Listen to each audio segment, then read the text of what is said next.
And there's YouTube. Hi, YouTube.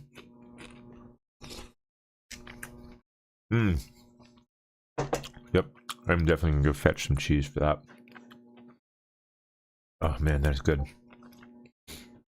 Alright, let's clear off my monitor of bullshit. There we go.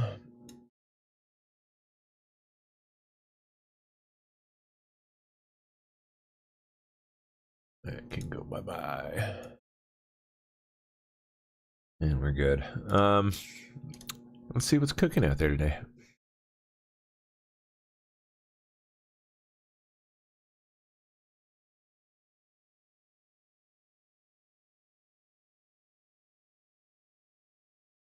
I know I got some stuff tagged here already.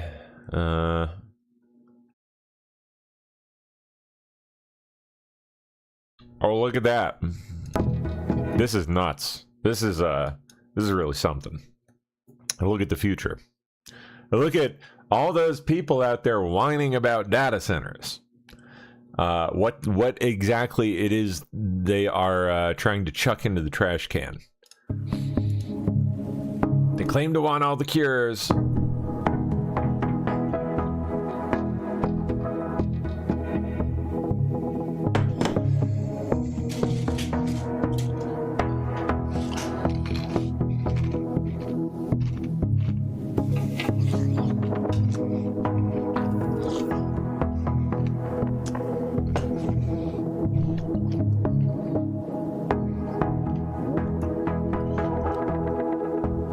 We have arranged roughly 9,000 transducers in a grid. Each transducer is roughly 200 microns wide,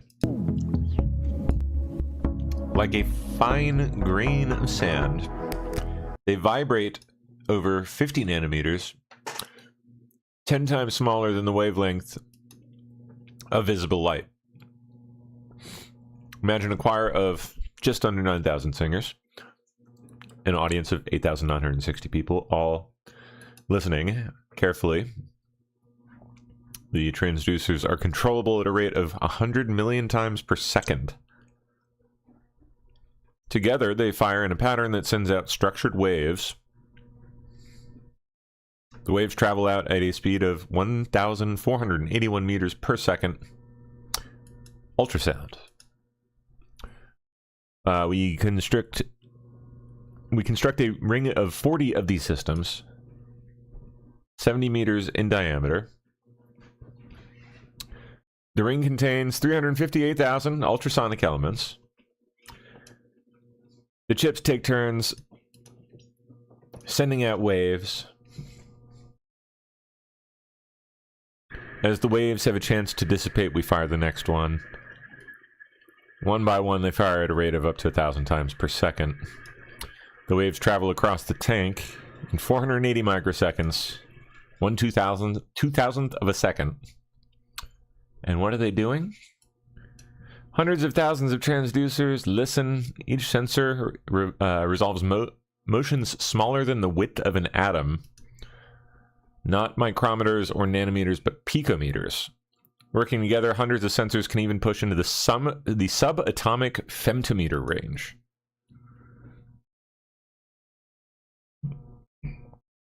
Finer than the scale of atoms, a scale where we don't even have anything you've heard of. The system captures data at a leisurely 17 gigabytes per second. Not bad. Gigabytes of sonic reverberations flow around your body. That's right. That's what this is. And from vibrations, we form images. Each probe sees different angles of your body. We combine thousands of waves and thousands of sub-images. Over 40 gigabytes of data moves through the system to see just one sliver, one slice of your body. We analyze the images, making out organs, structures, and tissues. And then get the whole scan. nerves, muscles, tissues, organs. Look at that. Form a 3D map. This is the beginning of the much and often talked about medbed tech. Except now they're like actually becoming slowly real before our very eyes. Piece by piece. The technology itself is being built. And pretty quick too. Well, for now anyway. I guess that kind of remains to be seen how the next few years go.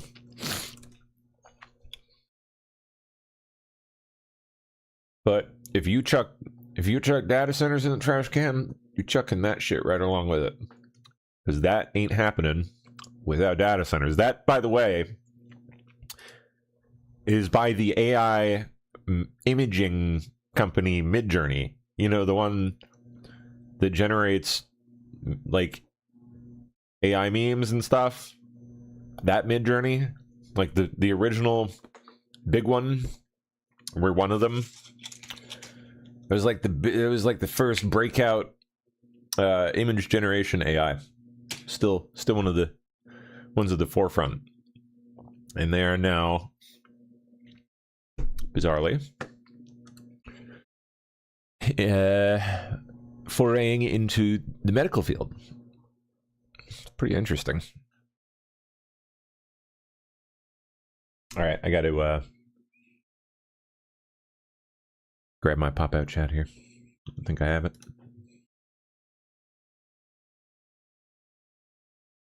Oh, no, I do. I do.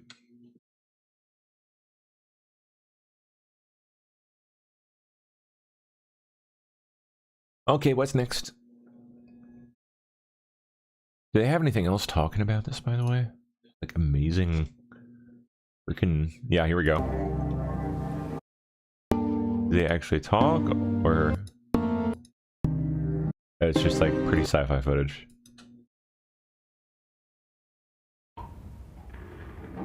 Why not? Let's see it real quick. At least some of it.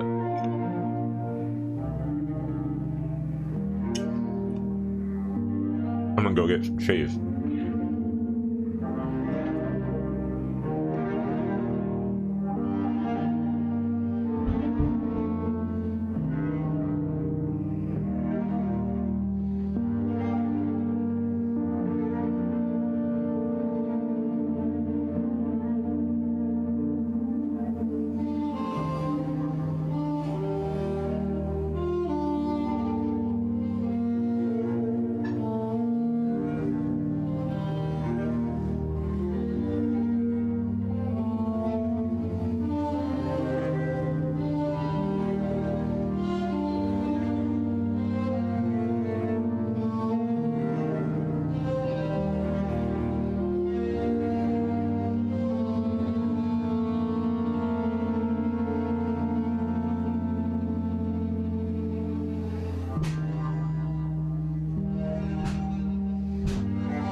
I missed all the action here. Oh, well, cool. It just like... Oh, so it moves the person up through it. That's neat.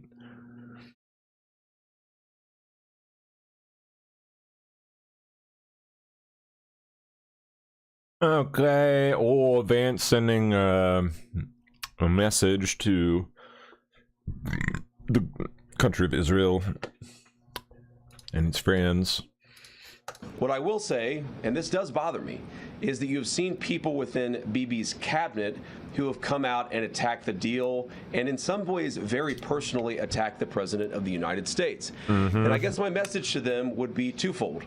Number one, Donald J. Trump is the only head of state in the entire world who is sympathetic to the nation of Israel at this moment in time. And he happens to be the head of state of the world's superpower. If I was in the cabinet of the Israeli government, I might not be attacking the only powerful ally that I have anywhere left in the entire world. And the second message I would give to some of those cabinet members, Bibi, to his credit, has not gone down this path, but to some of these cabinet members in Israel who are attacking the President of the United States, the other thing that I would say is that over the last 3 months, 2/3 of the defensive weapons that have protected your homeland have been built by American hands and paid for by American tax dollars. The problem for Israel is not Donald J. Trump. And anybody in Israel who thinks their biggest problem is the President of the United States needs to wake up and smell the reality of the situation that country is in. Thank you all. Interesting. Getting spicy out there. Oh gosh, even Hillary commenting on the matter. Well, you're absolutely right. When I was secretary, it was a constant, theme by Netanyahu and his then government, the then defense minister Ehud Barak, the former prime minister. It was relentless. It was a constant push. You know, I remember. What would he say to you? What? What would he say to you? He would basically say, you need to support us in a. If it were anyone else, I'd probably believe this, but she just has a way of making it sound like such a lie. Which it probably is. Iran, and back then, this was 2009 to the end of 2012. Just because she wants to have a story to tell. We had more capacity than Israel did on several fronts to do that. And so there was a constant argument that we would have. And I remember one day I was on the phone for hours. Graham at Gossip Hour. But meanwhile, the Beebster himself, what's he up to? Well, let's see it. The struggle's not over yet. More challenges still lie ahead. These require us to keep our composure, stand firm on our security interests, and at the same time maintain the important relationship with our American friends who have stood by us shoulder to shoulder, and we deeply appreciate that, except for how we don't, and we're just going to tell you to fuck yourselves. That about say it? So, yeah, okay, that's basically what he's saying now. Yep. Sorry, I had a chippy there. It was delicious. Basically saying we'll do whatever we want. We don't really care. We're just gonna do what we feel like doing. And we're not gonna stop until like our plan is in place. When the we say is fine.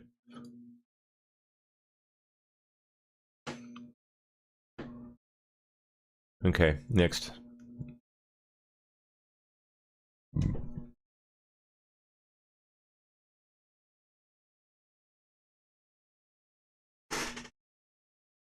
Next, here we go.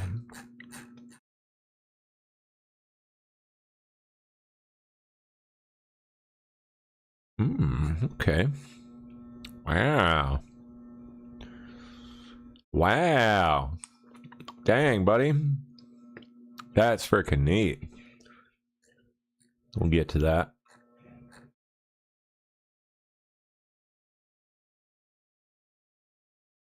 Okay, we'll start somewhere up in her.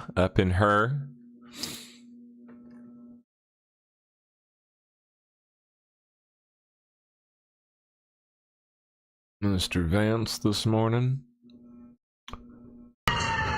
Oh, police forced to kill man on DC bus. What did man on DC bus do?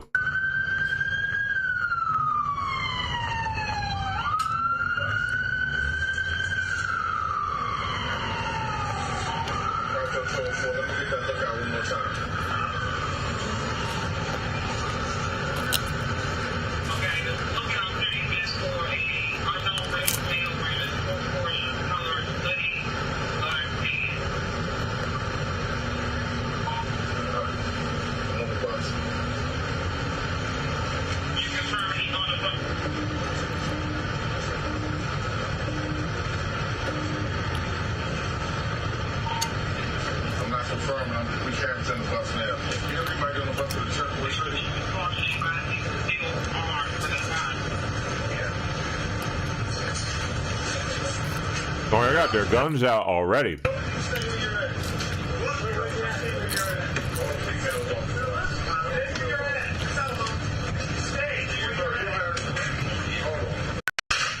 Oh, dang. Oh, he tried to whip out a gun or something. Yep. Sayonara, sucker. Not an answer, sir. But people have been. We'll skip Mr. Canna. Goodness gracious. People. First of all, I think the president's peace plan in Iran is already bearing real fruits for the American people. Last night, 12.5 million barrels of oil went through the Strait of Hormuz. That is a high since the beginning of the conflict. Oil prices are down nearly at their level from the pre-war conflict. Gas prices dropped below $4 a gallon today for the first time since the conflict. And importantly, they're going to keep falling further given how low oil prices are. On the military side, the Iranians for the second night in a row did not shoot at any ships in the Strait of Hormuz. So far, they are honoring their end of the commitment. And on the blockade, CENTCOM has allowed north of a dozen ships to go through our naval blockade, and so we're also honoring our end of the early part of the agreement.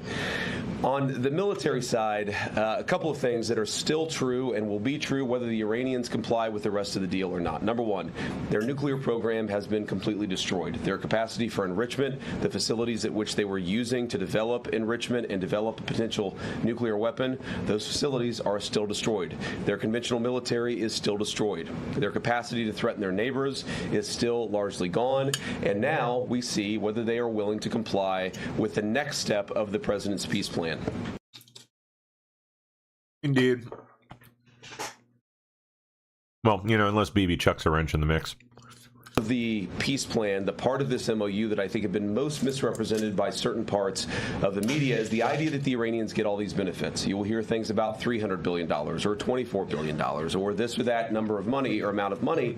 And the simple fact is that the only way the Iranians get any of those resources, not a single penny, by the way, from the United States of America under any circumstances, but the only way that they would ever get any benefit of the bargain is if they comply fully and change their behavior. And so you really have a win-win situation for the United States of America. If the Iranians don't change their behavior, their military and their nuclear program is still destroyed. If they do change their behavior, then they are going to have a transformative relationship with the Middle East, and the Middle East will have a transformative relationship with the people of Iran. That's a win for the American people and for the President of the United States, regardless of which option the Iranians ultimately choose. We obviously want them to choose the right option. destruction. The interesting thing about their system, and I think it's important for the American people to appreciate this point in particular, is that there are real divisions within their country about how exactly to proceed. And what we've seen over the last couple of months is that the pragmatists within the Iranian system, the people who really do want to transform their relationship with the Middle East and with the world, those people are winning the argument. The United States wants those people to win the argument. The United States wants to have a better relationship, but in order for that to happen, the Iranians have to perform. And if they don't perform, as we've said before, they don't get any of the benefits. I love ice water. Of the bargain. So what I'd ask all of you is just to report honestly that the United States isn't giving up a cent of money to Iran, and even the economic benefits, the sanctions relief and so forth that comes along with this bargain only happens if the Iranians perform. Indeed. Destroyed a substantial number of their ballistic missiles and their ballistic missile launchers themselves. It's not just the bullets, but it's the actual gun, and that's what we were extremely effective at in destroying during the last 3 months of the campaign. All the president said yesterday is that, of course, countries don't give up the right of self-defense. Israel doesn't give up the right of self-defense if Hezbollah fires rockets or drones at Israel. The Iranians don't give up the right of self-defense in their country, but we do expect that as part of the final deal, they are not going to be able to build the kind of missiles that can broadly threaten the entire world. And that's what the President of the United States said yesterday. And look, I mean, it's very simple. You can't tell a country, whether Israel or Iran, they're not allowed to have any self-defense. That's not what the President has asked. That's not what the President has requested. But as part of the final deal, what we want to see is Iran not funding regional instability, funding regional terrorism, and of course trying to rebuild their nuclear weapons program. That's the main thing. The nuclear weapons program is destroyed. It is gone. If the Iranians decided tomorrow to build a nuclear weapon, they simply don't have the capacity in order to do that. What we're trying to ensure is they don't rebuild that capacity, not just a year from now, 2 years from now, but many, many years from now, so that our children never have to worry about a state sponsor of terrorism having a nuclear weapon. Okay. Build a nuclear program. Well, number one, they would have to get a lot of money in order to rebuild a nuclear program. You're talking about billions and billions of nuclear infrastructure. Well, I mean, we're about to hand it back to them, so that the United States destroyed. In order for them to rebuild that program, they would have to get a lot of money. And we have them in an economic chokehold right now that we're not going to release until they fundamentally change their behavior. What would that look like? That would mean a real inspections regime. That would mean a real enforcement regime. As the MOU contemplates, that would mean the destruction. they have played this game before, though. Like, they'll pretend to play the inspections game for, you know, a few years. They'll drag it out, you know, and just drag their feet the whole way, try to make it take a little longer until, conveniently, a new administration enters in the U.S., and suddenly they don't have to do any of that anymore.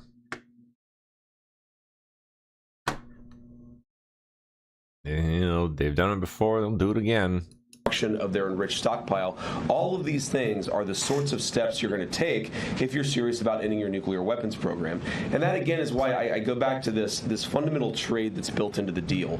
They need money to do anything. Their economy is in absolute dire straits. But in order for them to get any integration into the world economy, they're going to have to show us and verify for us that they are changing their behavior. And that's why the deal is set up in the way that it is. Well, number one, they would have to get a lot. I mean, we'll see how open they end up being, I guess, you know.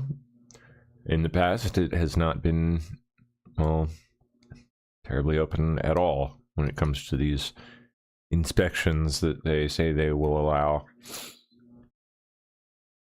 The MOU.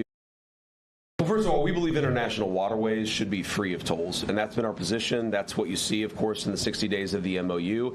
And when you say it leaves it open, it doesn't really leave it open, except in the sense that, of course, the final negotiation is going to set the terms of what comes afterwards, right? You said, I think that it's the Omanis and the Iranians, but it's actually the MOU contemplates that the Omanis, the Iranians, and the Gulf Coast Coalition together will figure out a proper security framework for the Strait straits in the future. And what I mean by that is that we don't ever want this to happen again. Right? That's not about tolling. That's about ensuring that the straits are never used as a choke point for the global economy ever again. It's frankly not what the Iranians want. It's not what the Omanis want. It's not what the GCC wants either. So what we're going to do, of course, working with our allies in the region, is to ensure that that is reflected in the final deal. And if that's not reflected in the final deal, there's not going to be a final deal. And that is, I keep coming back to this fundamental structural point of this negotiation, which is that we have all the cards. If the Iranians want the benefits of the bargain, they have to give us the things that are necessary to get those benefits. Mm-hmm.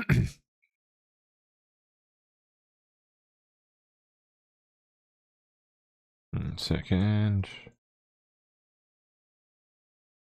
Okay.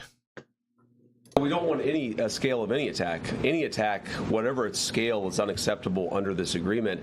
Now, you asked the question saying that oil money was flowing to Hezbollah before the MOU was signed, and it's one of the reasons why we are actually engaged in this process is to ensure that no money is flowing to Hezbollah. So it's interesting where people will say that the MOU is bad because the MOU produces consequences that were actually happening well before the MOU was signed. That's not a reflection on the MOU. That's a reflection of why we need the MOU to ensure that we have the regional peace and stability that we need. Now, what I would say to some of the critics of the deal that I've heard that will say, well, Iran's going to get all this benefit. I'll repeat what I've said, and I'm probably going to have to repeat it a number of times, is what is the benefit that the Iranians get that they didn't have before? And the answer is nothing. They don't get anything unless they change their behavior. If they change their behavior, that is a thing to celebrate. That's going to transform the Middle East for a generation. If they don't change their behavior, they don't get the benefit of the bargain. And I think, I got to be honest, I think fundamentally this idea that, and it's a misrepresentation of the MOU, this idea that the Iranians get all these benefits before the deal is actually consummated. The idea that they get benefits before they change their behavior is fundamentally a talking point that is issued by people who want the conflict to continue indefinitely, despite the fact that that's not good for the American people and it's not good for the region. Excuse me. Difference between the two agreements. So first of all, the two big differences are not even in the substance of the deal itself, but something I said earlier are, number one, the Gulf Coast Coalition loves this deal because they think that it makes Iran weaker. They hated the Obama deal because they thought that it made Iran stronger. They know more about this, and they have more to lose than anybody, including the United States of America, so I trust their judgment. The second thing is where the deal came from. You have to remember, in 2015, Iran had built a sophisticated nuclear weapons program with a nuclear weapons stockpile. So the perspective that we came at as the United States was, you already have a really nice nuclear program. We're going to bribe you with American money in order to stop it. Our perspective and where we're coming at it is, we already destroyed your nuclear program. And so if you promise and show verifiable pathways to not rebuild it, then we're willing to give you some sanctions relief and things like that. So it's a fundamentally different perspective. Now, there are all these substantive differences as well. The Obama nuclear deal allowed enrichment. Ours will not. The Obama deal allowed the accumulation of stockpiled weapons-grade material. Ours is actually leading to the destruction of that stockpile of enriched material. So there are many differences. The Obama deal gave them over $1 billion of American money. This deal gives them $0 of American money. So a lot of substantive differences, but I think the most important differences are where we're coming at it from a position of strength and the fact that our Gulf Coast partners love this deal. Yeah, they didn't get demolished last time around, so... Made very concrete nuclear commitments. They have committed to the destruction of the highly enriched stockpile that they have in their possession. But number two, all we've done is lift the blockade in the Straits of Hormuz. We basically returned it to where it was before the conflict. The blockade is off. We put that in after the conflict started. The straits are now open. That's not a new benefit to the Iranians. They were selling oil for many, many years, well before we ever put the blockade. We opposed that blockade. They stopped selling oil, and now we've lifted the blockade in order to promote the free flow of energy across the world. Well, first of all, they've made very concrete nuclear commitments.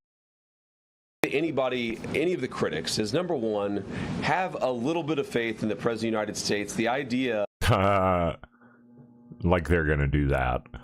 That he is going to strike a deal that's been bad for the American people, it's preposterous. He is the person. I mean, it really kind of is preposterous. Yeah, like he wouldn't be caught dead in 1,000 years doing that.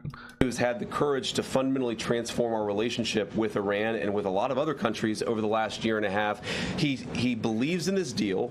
He is going to see it to completion. And if the Iranians don't comply, we still have every single tool and point of leverage that we have today. That'd be message number one, is have a little faith in the president's ability, given that he's got us this far, to take us the final step.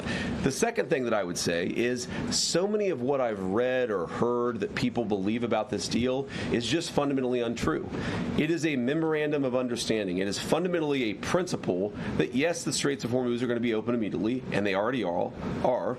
Yes, they're going to give up their highly enriched material, but they've got to actually do it. It's about conduct. It's about rewarding good conduct and punishing bad conduct, which in some ways is what we've been doing for the last 3 months vis-a-vis that country anyway. So many of the criticisms, I saw Lindsey Graham came out with a positive statement after expressing some concerns. I think that when people get to understand not just the agreement, but our negotiating posture as a country, they will realize this is an excellent thing for the American people. But that's part of our job. We've got to tell the story about what this means for Americans, how it's going to make all of us safer and more prosperous. That's why I'm here talking to everybody, and we're going to keep on telling that story in the days and weeks to come.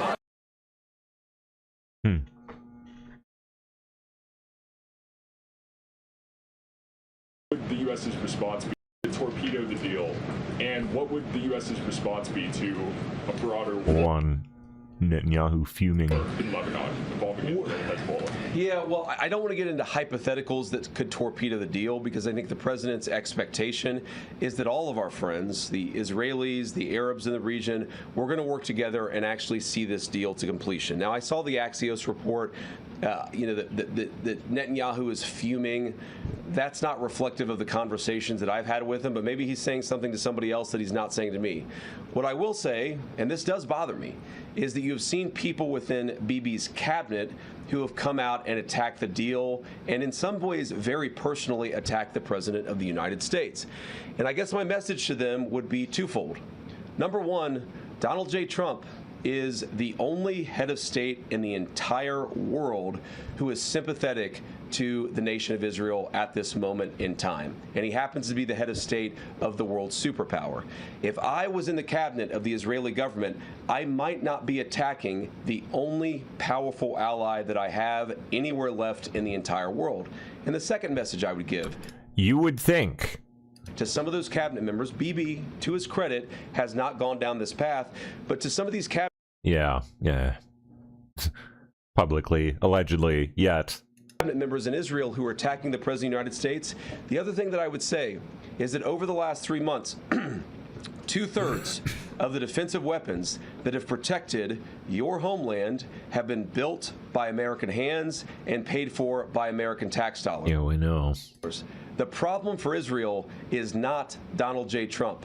And anybody in Israel who thinks their biggest problem is the President of the United States needs to wake up and smell the reality of the situation that country is in. Thank you all. Let me see this bit in New York here. We got shots fired in New York. By Times Square. New York City. By Times Square is fucked up. Look, niggas in the street fighting. Oh, damn. You hear that thing? Pew! Ricocheted. By Times Square is fucked Spun up. off. Look, niggas in the street fighting. See, you heard that, right? You heard that. Niggas shooting, all kinds of shit going on. People are by Times Square. This guy just stands there. He doesn't even start running. Just whatever. Down here. Up this way. Oh no, down here. Oh, this right there. There we go.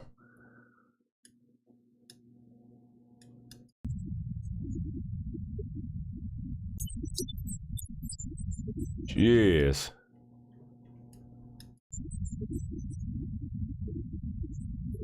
Out of there. There he goes.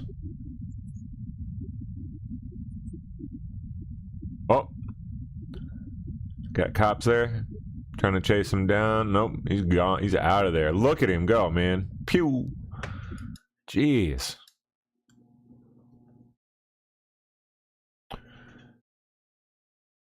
All these youths. Illegal immigrants among 15 charged. Fucked up. Look, niggas in the street fighting. Shush up there. Times Pipe Square down. is Pipe down. Pipe down. Illegal immigrants among 15 charged in $1.4 million Massachusetts benefits fraud crackdown. More fraud. Let's see. More than a dozen criminal aliens for allegedly lying about their past crimes, some involving child sexual abuse, fraud, and drug dealing. Oh. They are accused of withholding information from immigration authorities that would have made them ineligible to receive citizenship. You mean they didn't self-report? But it says they have to! One of the suspects is 39-year-old Armando Mendoza of Mexico, who in 2013, just 2 years after being naturalized, pled guilty to receiving sexually explicit images of minors stemming back to as early as 2009. Another is 40-year-old Ronnie Price, originally from Trinidad and Tobago, who insisted he had never committed a crime during his naturalization proceedings, but it was later found he had previously No, I've not committed a crime. pled guilty to statutory rape of a child who was under the age of 16. I did not know it was a crime. These are just some of the cases. Acting U.S. Attorney General Todd Blanche said in a statement that gaining U.S. citizenship is a privilege, and under that steadfast leadership of President Trump, this Department of Justice maintains a zero-tolerance policy for the abuse of this process. Homeland Security Secretary Markwayne Mullin added in. Yep. Criticisms. JD Vance on going on The View. Aggressive criticisms of me personally saying, what experience does the Vice President of the United States have with hostile, high-stakes negotiations? And I would point those progressive critics to the fact that just 2 days ago, I spent over an hour on The View. So I actually have great experience in very hostile negotiations, and I've used that. I mean, look, Joy Behar is way tougher than the Iranians, and she and I are best friends now. So we're going to get to a good place here. We're going to get to a good place. We're already at a good place. It's just seen some progressive criticisms. Yeah. Said it's unrealistic to get the Save America Act passed by attaching it to FISA, which is what the president's looking for. Do you believe this is possible? Well, why don't we try? Why don't we try and at least force people to vote against it? One of the things that sometimes frustrates me about the legislative process is that people will go into it saying, this isn't possible, therefore we're not even going to try. Well, let's actually see. Let's try it. And if it's not possible, then let the people put their name on it. This is also good for the American people. How many American senators know that the American people love the Save America Act because they believe in voter ID? But how many of those same senators don't want to vote for it because they know that the radical elements within their own party would punish them for it? Let people go on the record and actually answer to the American people, which is why I think we should do exactly as the president said. Leader Thune said it's unrealistic to get the Save America Act. Yeah. And the Department of Labor are officially putting governors on notice. The American people will no longer tolerate the blatant waste, fraud, and abuse of their hard-earned tax dollars. And neither should any state. We are demanding immediate action to combat fraud, waste, and abuse within the unemployment insurance program.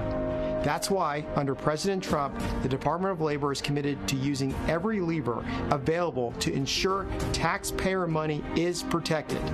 To date, we've discovered that the state of California owes more than $20 billion to the federal government after years of fraud, improper payments, and mismanagement of its UI system. $320 million in improper payments from Illinois, and New York, my home state, is losing an estimated $2 million every single day. Jeez. To fraud and improper payments, while posting one of the highest improper payment rates in the nation, more than 20%. But the days of excuses excuses, they're over. States that fail to protect taxpayer dollars and jeopardize benefits intended for hardworking Americans, they should expect consequences. Acting Secretary Sonderling and I will use every available enforcement tool to demand accountability, recover stolen money, and ensure unemployment benefits only go to eligible Americans. Years of failed oversight, outdated technology, weak identity verification, and lax controls allowed unprecedented fraud to flourish. The Department of Labor is committed to rooting out fraud, enforcing UI eligibility requirements, and protecting American taxpayers.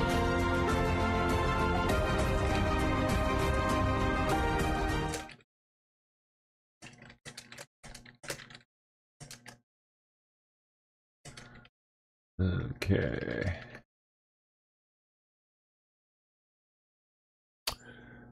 Usual ghouls at the grand opening of the Obama Chicago garbage can.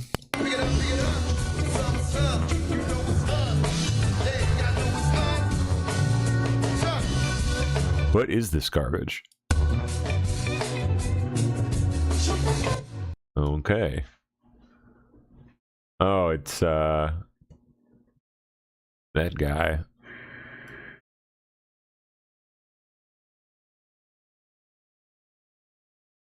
Oh God, these people are so disgusting.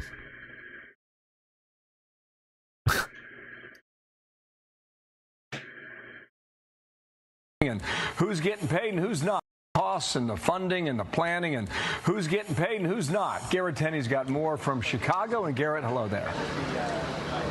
Yeah, Bill, good morning to you. This is not your traditional presidential library. Not only is it the most expensive at around $850 million, it's also the largest, covering 19 acres on the city's south side. It includes an NBA-sized basketball court, a branch of the Chicago Public Library, a playground, vegetable garden, and green space for the community. But for a lot of folks in this community, it's also bringing concerns of gentrification and higher rents.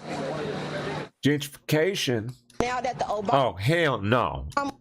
Center is coming, all of these new buyers want to come in and they want to take over the land that has already been here and kick out the people that have been here. It's kind of sad to Yeah, that's how that worked. see how money could be such a strong factor to swoop in and knock people off of their feet. People who have been here. We are saying yes to Obama against no to displacement.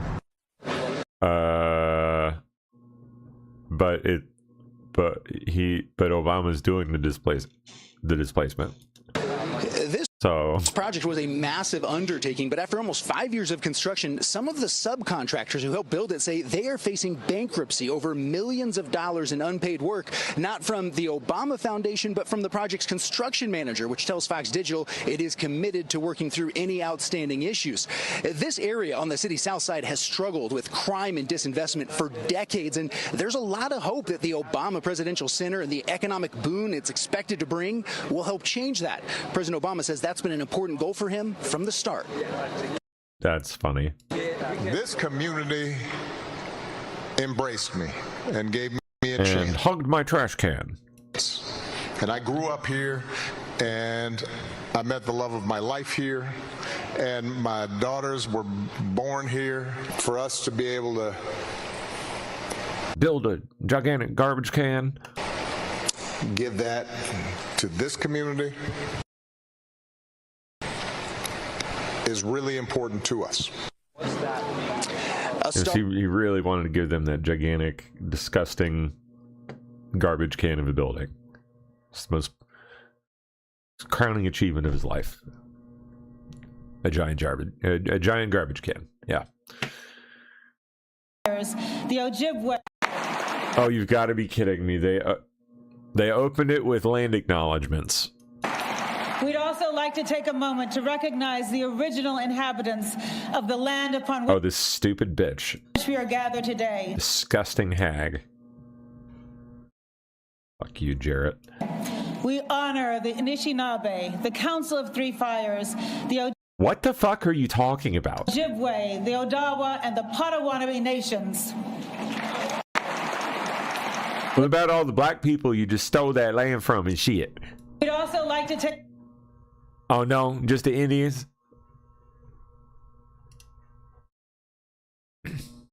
Former First Lady Michelle Obama, Malia and Sasha Obama, and our 44th President of the United States, President Look at this hooker here. What even is this? President of the United States, President Barack Obama.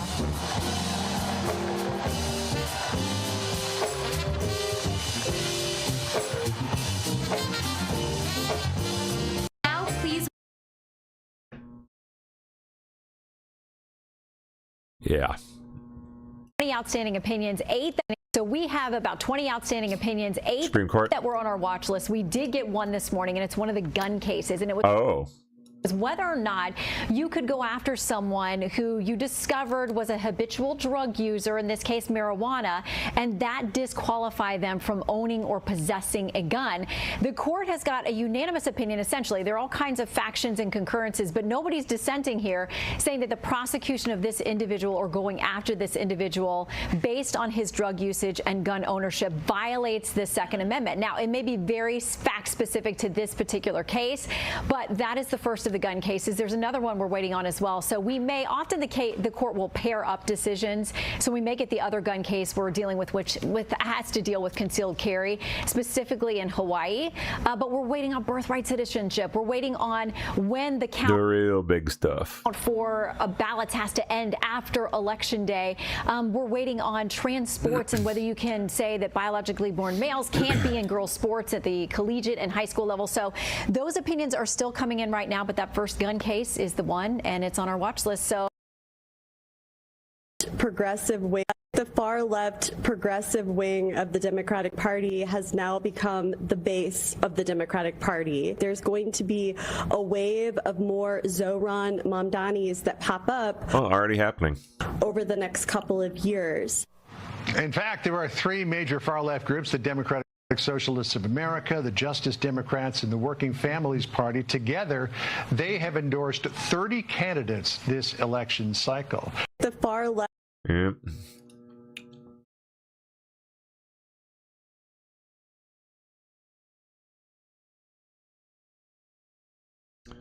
Trump says there is no $300 billion payment to Iran by the U.S. That's fake news. All there is for the U.S. is success, lower oil prices, and victory.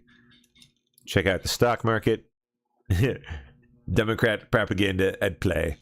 To transgender health care, it accuses the group of misleading parents on treatments for children. And Alexandria Hoff has this story. What happened, Alex? Well, Dana, this is big, and it is fascinating because this lawsuit is coming from the U.S. Federal Trade Commission, which, as you know, typically focuses on fighting commercial fraud like false advertising and administrative scams. What are they doing here? In this case, the FTC is classifying so-called youth gender care like a product that it claims is deceptively marketed to families. It is. By the World Professional Sure's marketed like a product. Association for Transgender Health, or WPATH. Now, the FTC is joined on with attorneys general for Texas, Alaska, Iowa, and Nebraska in this suit. Kurt Masili is the chief medical officer with the group Do No Harm, and he weighs in on this. PATH has really asserted itself, unfortunately, as this preeminent authority, but they have made false and unsubstantiated claims regarding the medical necessity, the effectiveness, and the safety of pediatric medical transition. And so we're talking about puberty blockers, cross-sex hormones, and surgeries, and these procedures, when we look at the systematic reviews, there's no evidence of any benefit. A systematic review was released in 2024. It was the UK's CAS review that was groundbreaking because it concluded there was no evidence that puberty blockers or cross-sex hormones improved a young person's mental well-being. WPATH is pushing back against the current lawsuit, stating the U.S. Federal Trade Commission is not a medical provider and has no place interfering with the process of individualized medical decision-making, and the FTC also does not have any jurisdiction over WPATH and its non-commercial speech. Now, last month, an FTC investigation into WPATH was blocked by a federal judge, making it so that the group didn't have to hand over its internal documents. This new lawsuit is a way around that, Dana. All right, Alex, thank you so much. Scavino. Oh, nice. What a plane.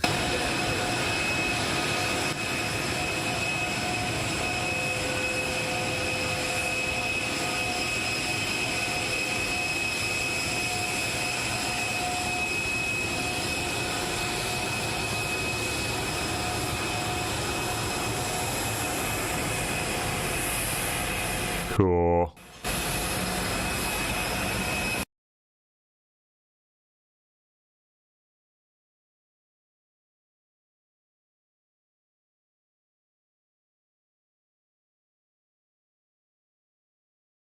Huh.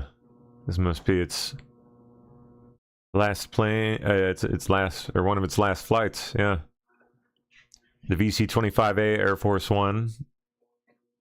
New plane may be debuted in the coming weeks. Hey, hey. End of the old Air Force One. Top Trump aides seem to be hinting at a farewell to the iconic presidential aircraft. Sounds like we're probably getting something new for the 250th birthday. White House Communications Director Stephen Chung tweeting, "Well done, good and faithful servant, the last ride." And Dan Scavino writing, quote, "I have been fortunate to fly around the world on this iconic plane for 5.5 years of the 35 years that has been serving as U.S. president. Thank you." This comes amid reports that White House officials have had discussions with the idea of making Trump's planned July 3rd trip to Mount Rushmore his first flight on the new Air Force One. How about that? Vice President J.D. Vance covering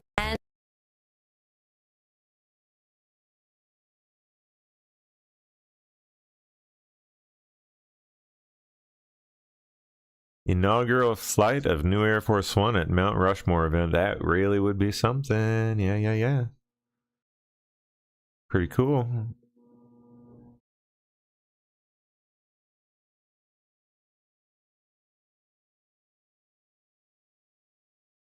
Ooh, rapid response. Responding rapidly to Thomas Massie. Thomas Massie claiming $300 billion is 5 times as much as Congress spends on our roads and bridges annually. I'm tired of winning. The USA undertakes with regional partners to develop a definitive, mutually agreed plan with at least $300 billion for the reconstruction and economic development of Iran. Rapid response. The White House says not a single U.S. penny is going to Iran, and Iran gets nothing unless they fully comply with our demands and change their behavior. All you do is lie, obstruct, and make noise. And that sums him up, unfortunately, at this point. Could have been so much better than that. You've accomplished nothing. That's why your constituents fired you. I know that... Mr. Vice President, thank you so much. I know that you are still not sure if you are going to run for president in 2028, but if you do not, is there anyone in particular that you would want to see run? What's your name? Stephen Kapuska, sir. I want Stephen Kapuska to run for president in 2028. Go ahead. Thank you, sir. Thank you. Go ahead. Thank you, Vice President Vance. I've got 2 questions. Oh, that's it. Security at a busy... TSA could be moving security checks away from the airport. Hey? Imagine being able to skip the security at a busy airport like Boston Logan and take a bus from the suburbs straight to your terminal. That is what this that's how they do it. Okay. pilot program allows passengers to do. So we had to experience it for ourselves in a Fox Business exclusive. We went through the first of its kind remote terminal. It's about 25 miles from the airport in Framingham, Massachusetts. You can park your car there for a lot less than at the airport. And it's just like going through a regular TSA checkpoint. You hand over your IDs, scan your boarding pass, put your bags on the belt, and walk through the metal detector.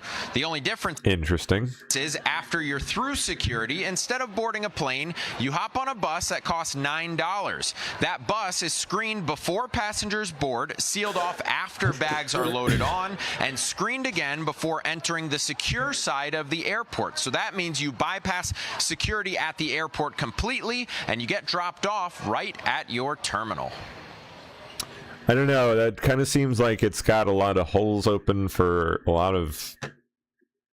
Well, I mean, it's bad enough as it is, so TSA can't catch a damn thing. This does not seem like a move in the right direction. I get very stressed at airports, and I think this is making it so much better for me. But normally when we park our car, it's like more expensive, like $130 at least. Now it's $7 a day, which is very nice.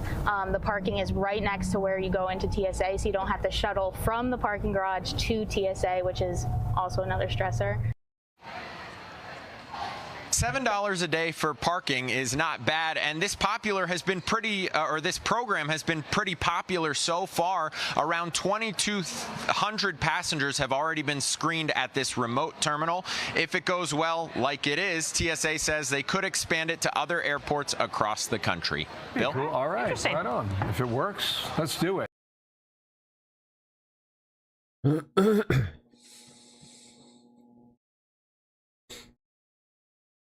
Tonight's LGBTQ Pride game, seriously, has been canceled by minor league baseball team York Revolution after the absolutely based players refused to wear rainbow jerseys. The players just wouldn't do it. Honk. News out of York. The York Revolution says that it is canceling tonight's Pride Night game, saying that players refused to wear the Pride Night jersey. No, I ain't wearing that shit, bro. Team says the game will be forfeited, but says it will still hold a This shit's fucking gay. free Pride Night event at Wellspan Park.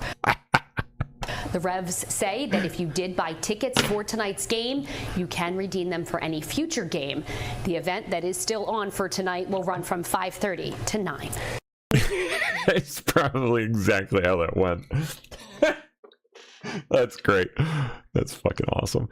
But now the president is putting another national security. But now the president is putting another stipulation. He wants his Save America Act, which is a voter ID, although it has other provisions in it, to be attached to FISA. He had a Truth Social saying that the few Democrats, his word, are against FISA with or without Bill Pulte going to DNI as acting.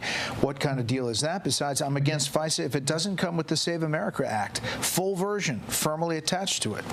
What do you say to the president on that? Well, we've had the vote on the full version twice now. So the full version is 5 components, and it's a photo ID, it's a registration or citizenship in order to register to vote, no biological boys and girls sports, bans mail-in voting, and it does away with trans surgeries for minors, which I'm for, and a lot of us are.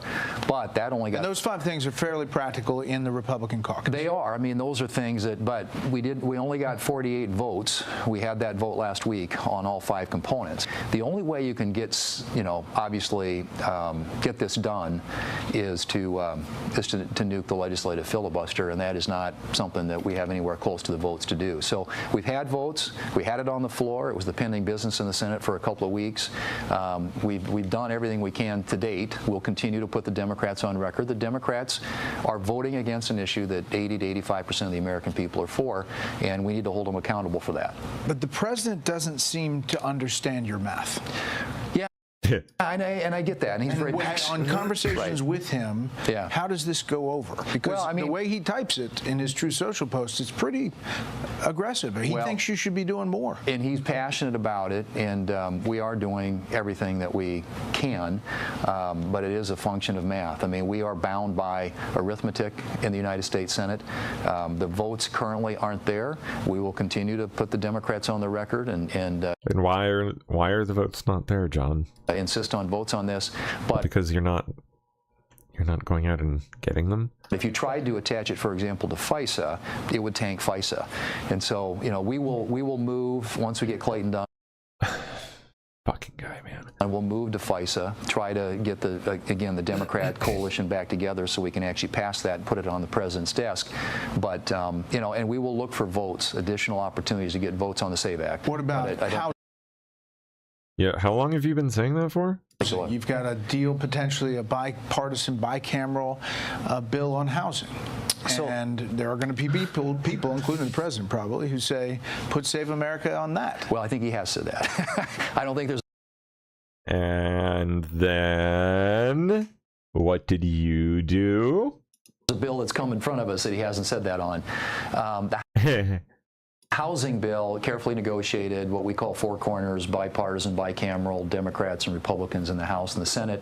It is an issue that directly gets at the heart of the affordability question for a lot of Americans. It creates additional supply of housing in this country, makes housing more affordable, and so I'm hoping that's something too that we can complete, get on the president's desk, get signed into law, and that he will do that without making additional demands that on some of these bills he has been. How much do you think it hurts in the MAGA base as you head into November that for John Thune to keep thuning? You can't get that done to save America. Well, I mean, I think, again, you have to, again, it's a pure function of math, and I'm sympathetic to it. I'm for it. I voted for all that stuff. Most of my colleagues and Republican colleagues in the Senate are. We haven't gotten the Democrats have block voted against it. They haven't gotten a single Democrat vote, and that's where I think you make this a campaign issue and you go after Democrats. I don't think it's helpful to go after Republicans to try and get us to do something people now know we don't have the votes to do, and we've demonstrated that now. We've had 5 votes on this. How would you say your relationship with the president is now? He seems to be working a lot with Speaker Johnson. How would you characterize it? It's strong. It's good. I mean, we have our pointed conversations. I express my views. He expresses his. Sometimes those get a little bit testy and heated, but in the end, we have a job to do, and we have an alignment of incentives. There are times when, for reasons of how the Senate functions, the answer isn't always yes to the things that he wants to do, but we do everything we can to work constructively with him and his team to ensure that we are moving the country forward in a way that achieves those objectives. Senator McConnell, we're told. It's hard.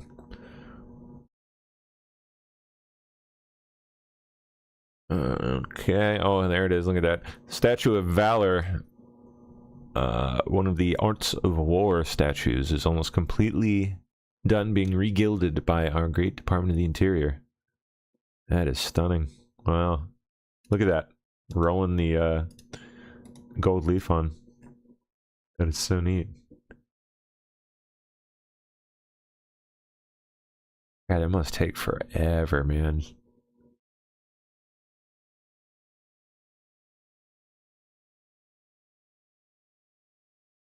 Stunning, though. Wow.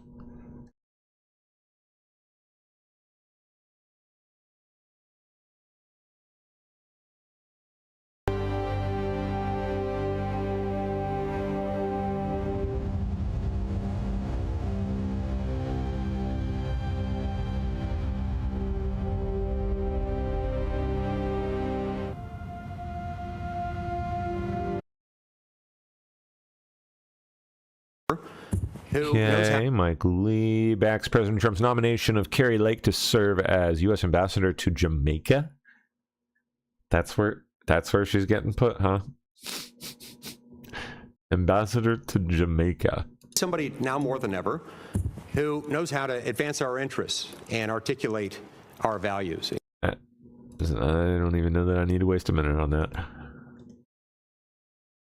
Counter China's growing economic influence less than 500 miles from our shores. The Chinese Communist Party has made strategic investments across the Caribbean in ports, infrastructure, and critical sectors that carry long-term security implications.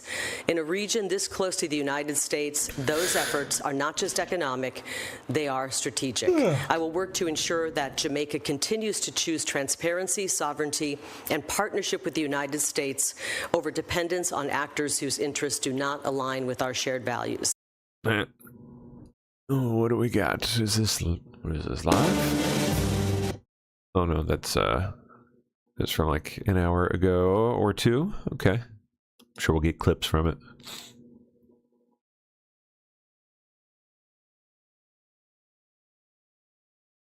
Spy world panic as Tulsi Gabbard prepares to expose CIA secrets.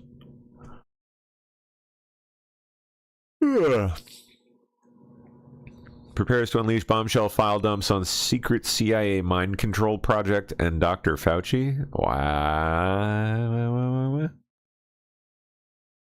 On MK Ultra.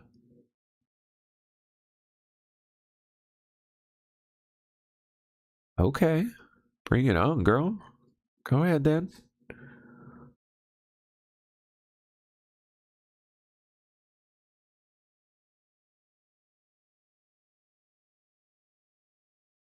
What? Eh? TSA warns World Cup visitors not to pack oversized bottles of ranch dressing in their carry-ons as ranch mania spreads among foreign fans. Is this like one of these weird foreign people coming to America for the first time and experiencing stuff that we have things? I guess it is. Do they not have ranch dressing? Abroad? They don't have ranch dressing overseas? Make that shit yourself, fool. There you go. This trial for Outrage erupted after a radical judge in Democrat Hennepin County in Minnesota reverses the conviction of Abdi Fattah Yusuf, despite his stealing $7.2 million of taxpayer money. At the August trial for Abdi Fattah Yusuf, the jury heard evidence that he ran his home health care company, Promise Health, out of a mailbox at a Central Avenue address where multiple other home health care companies were supposedly located. Yusuf and his wife, Lol Ahmed, were charged with stealing $7.2 million of taxpayer money through Medicaid overbilling in a personal care assistant, or PCA, scam. The couple allegedly spent tens of thousands of the fraud money on luxury items for themselves. Despite the jury swiftly convicting Yusuf, Judge Sarah West last week decided they got it wrong. It's reversing or overturning a jury's verdict. Defense attorney Joe Tamburino, who's not affiliated with this case, reviewed the decision and analyzed it for KARE 11 News. He says Judge West ruled that the state's case relied heavily on circumstantial evidence and that she believed the state did not rule out other reasonable inferences. That, in fact, there could have been other reasonable theories other than guilt in this case. That's what it comes down to. What? Despite the ruling, even Judge West wrote that she is troubled. That is ridiculous. By the manner in which fraud was able to be perpetuated at Promise Health. I was stunned. State Representative Kristen Robbins, chair of the House Fraud Prevention and State Oversight Committee, says she's now reviewing if any state laws need to be tightened. We want to strengthen state law so that we can get prosecutions out of these cases, because clearly a jury thought he was guilty. Jurors in the case can't believe the decision. I am shocked. I'm shocked based off of all of the evidence that was presented to us and the obvious guilt that we saw based off of the said evidence. It was not a difficult decision whatsoever. The deliberation took probably 4 hours at most. Based off of the state's evidence that was presented, I was beyond a reasonable doubt. The attorney for Mr. Yusuf, Ian Burrell, sent me a statement today that says, in part, Judge West's ruling affirms what we have maintained from the beginning, that our client, Mr. Yusuf, was wrongfully accused and did not commit fraud or racketeering. The Attorney General's office filed an appeal this afternoon, so the Minnesota Court of Appeals will take a second look at this decision. Julie. So, Lou, did Mr. Tamburino, did he have any kind of emotional reaction? This is pretty stunning. This does not happen. Yeah, he leaned towards the idea that this was kind of a one-off and that it would have a good chance at appeal. But the worry is that there's so many other cases just like it where somebody's in the exact same position as Mr. Yusuf but is charged with fraud. And if the judge can determine that maybe they didn't know that the fraud was going on underneath them in the case, then other judges... I'm sorry, sir. I didn't know I couldn't do that. Throw it out just like this one. Is that what this is? They accept that? All right. Do you know how quickly the Court of Appeals would take this up? Any idea? Probably months. All right. Thank you. Fucking insanity.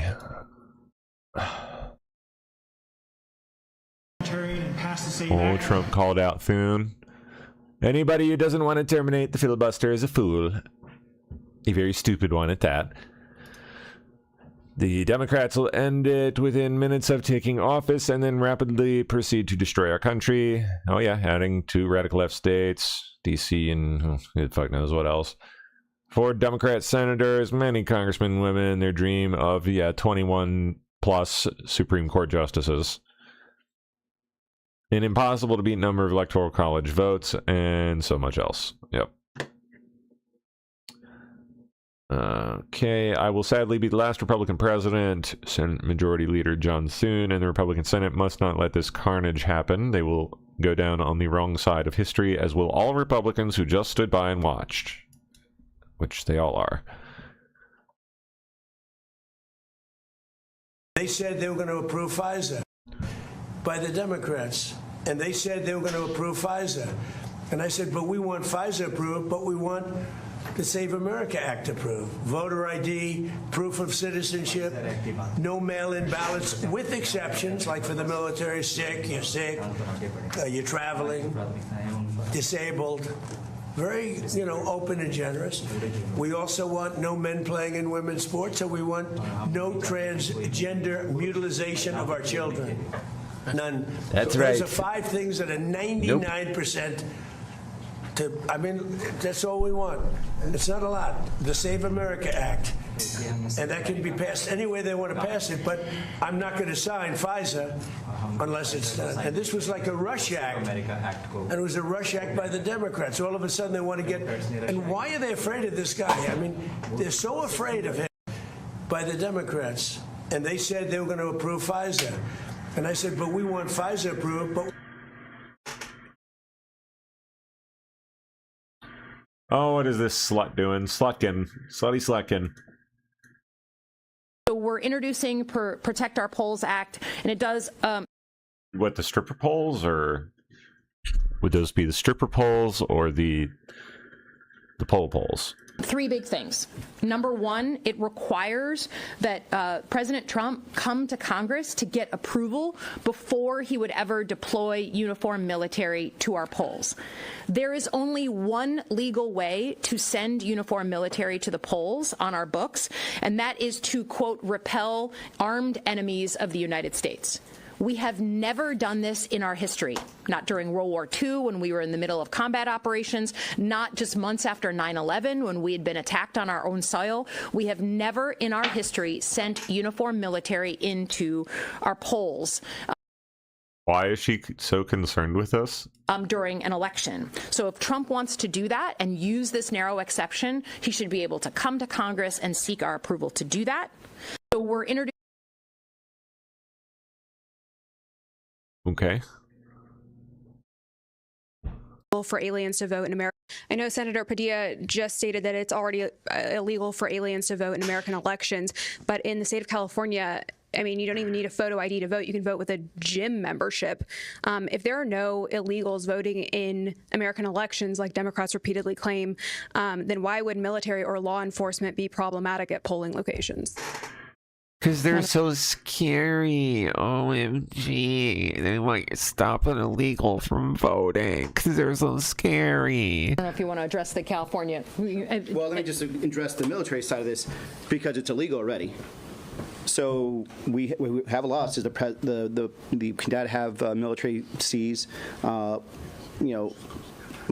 be a polling place or seize ballots. It's illegal. Number 2, as I just stated, when you have the military involved in this type of partisanship and this type of essentially abuse by the president or by any president, you're actually going to deteriorate the power of the military. It's no longer going to be a nonpartisan organization that our civilians are always going to trust. It's going to end up being a partisan organization. This time it'll be Republican, maybe next time it'll be a Democrat. What you're going to end up seeing is more and more of the public saying, I don't want my kids to join the military because it's just going to be used to go after citizens that are just trying to vote. That's why you do it. But and can I just say, as we have been reviewing the so-called Save America Act, we've been privy to a lot of very in-depth reviews of voting in states like Utah, where they did a thorough review, in Louisiana, looking at the registration lists and finding next to zero instances of people who were not U.S. citizens trying to participate or successfully participating in elections. So there's an exaggerated sort of conspiracy out there, in my view, of meant to justify bringing in ICE or bringing in National Guard, which will only serve to intimidate and eligible voters. And we just can't allow that to happen. But I would recommend that people really, who want to be informed about this, look at how incredibly rare it is for somebody to endeavor to register to vote if they're not a U.S. citizen, or to actually, once registered, if that were to happen. It's so incredibly rare. And the intimidation impact would really not be insignificant. It will lead to lots of eligible voters deciding not to cast their ballot. So I just think it's really important that you look very closely at the data that is out there.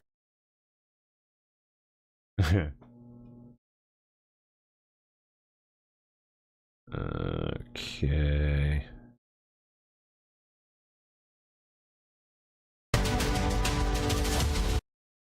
From my perch here, I can tell you it is moving, guys. 8 vessels crossed so far today, but here's the big news. 3 of them were Saudi tankers, and they were carrying 6 million barrels of oil.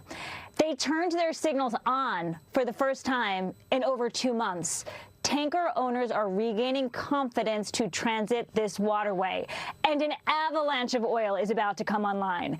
Kepler says 165 million barrels could hit the market in as little as 10 days. 93 million of those are on ships that have been stranded in the Persian Gulf for months, and some are now starting to clear out. The president's peace plan in Iran is already bearing real fruits for the American people. Last night, 12.5 million barrels of oil went through the Strait of Hormuz. That is a high since the beginning of the conflict. Gas prices nationally, as you noted, down to $3.99 a gallon. First time they've dipped below $4 since March. Prices, however, were still 81 cents more than this time last year.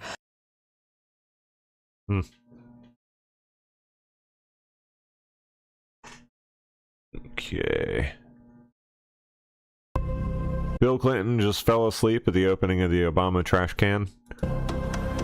Oh, that's why he wore them shades, man. And he's gone. Oh, those lids are shut. And he's out. John, and a lot of reflection from President Obama at the years that led up to his first term in office. Indeed, it's always a big moment when a president attends the opening of their library or their presidential center. I noticed that Bill Clinton and Hillary were in attendance there, as well as saw some pictures of George Bush. Pretty highbrow entertainment as well, with Bono and The Edge from U2 being there. I haven't seen them perform for a long, long time. Bono's still looking pretty good. John Legend was there as well and performed star-studded. We just saw Oprah Winfrey a moment ago, Gayle King in the audience, and also up on the stage you saw President Obama's 2 daughters. Yep. So quite an event there, and we'll continue to monitor that live out of Chicago. Some controversy. John, and a lot of reflection from President Obama.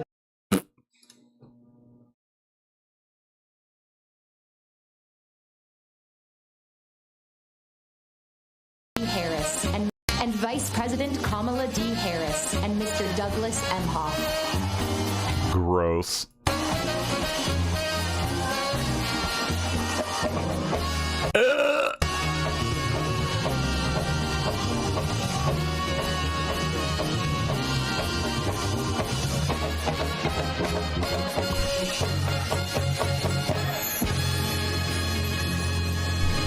Fucking gay music. Cringe.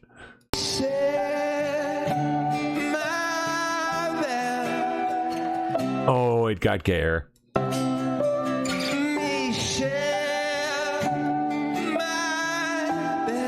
Oh, you gotta be. It's singing to.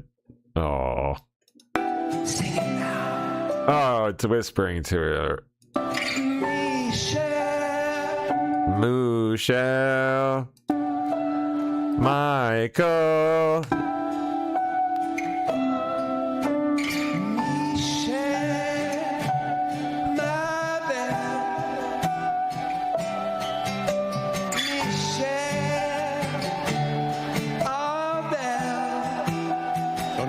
No. I'm going to go with no on that, sir. Oh no, it got even worse!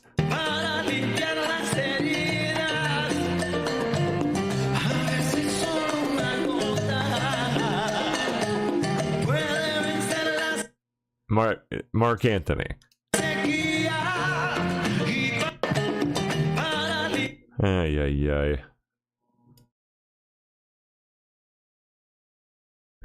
Kevin Bacon stars in a new advertisement encouraging everyone to eat beans instead of meat every Wednesday.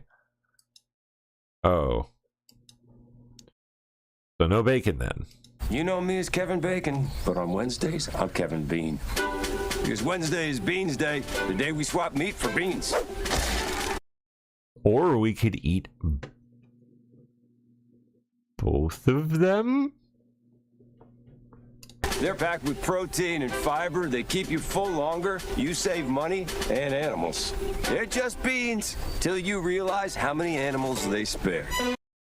Or we could eat the beans and the animal. Observing Beans Day is a small step that makes a big difference. Take it from hot dog, beans. From me, Kevin Bean. Gotta have it, man. The barbecue beans. Mm-hmm. With a little brown sugar and a little onion. Put some onion, some bacon. Oh my goodness. And some mustard. You gotta put a little mustard, like a tablespoon of mustard in that bitch. And oh my god, you will be sitting right. Yep.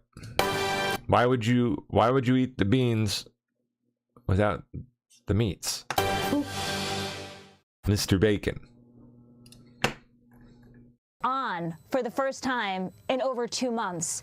Tanker owners are regaining confidence to transit this waterway, and an avalanche of oil is about to come online. Kepler says 165 million barrels could hit the market in as little as 10 days. 93 million of those are on ships that have been stranded in the Persian Gulf for months, and some are now starting to clear out. The president's peace plan in Iran is already bearing real fruits for the American people. Last night, 12.5 million barrels of oil went through the Strait of Hormuz. That is a high since the beginning of the conflict. Gas prices nationally, as you noted, down to $3.99 a gallon. First time they've dipped below $4 since March. Prices, however, were still 81 cents more than. Keep going, though. Gotta keep going. And this time last year. But look at oil, $74 a barrel. That is less than it cost exactly 1 year ago today. Right now, you're at 75, 79. It went up a bit. There is renewed activity. Okay, Dan.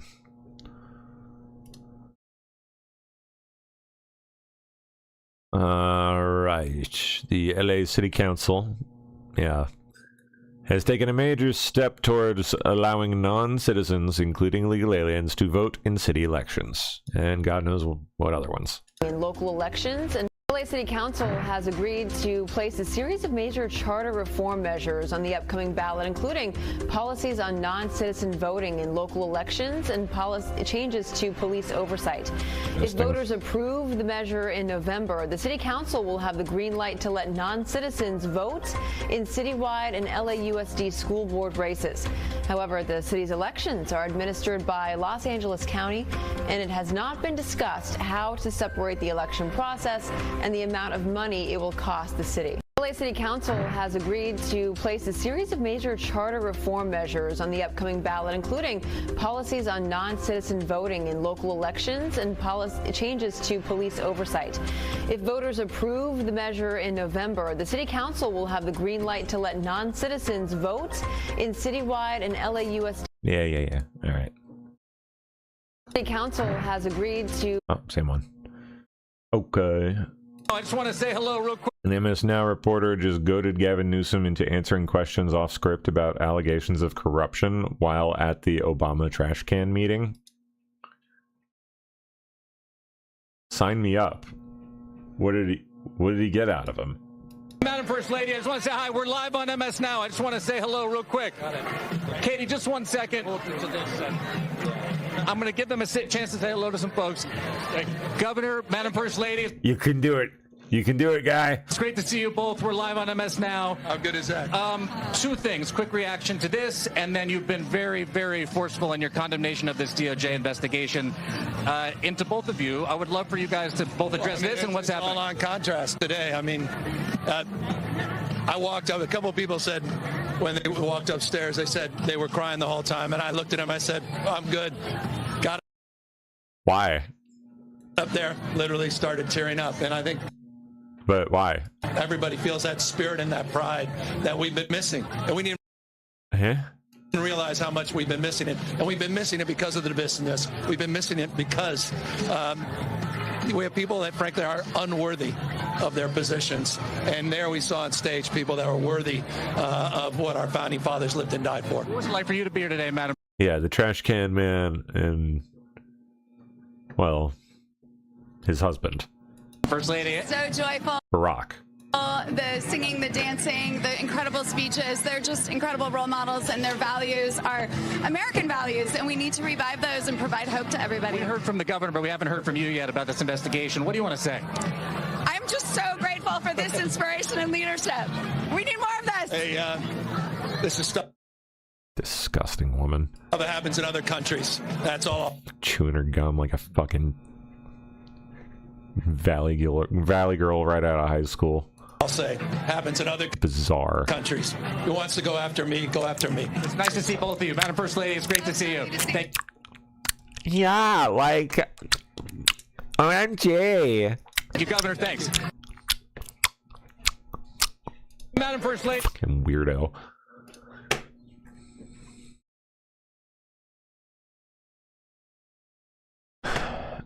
Iran's supreme leader says future talks with U.S. to be held face-to-face. In person.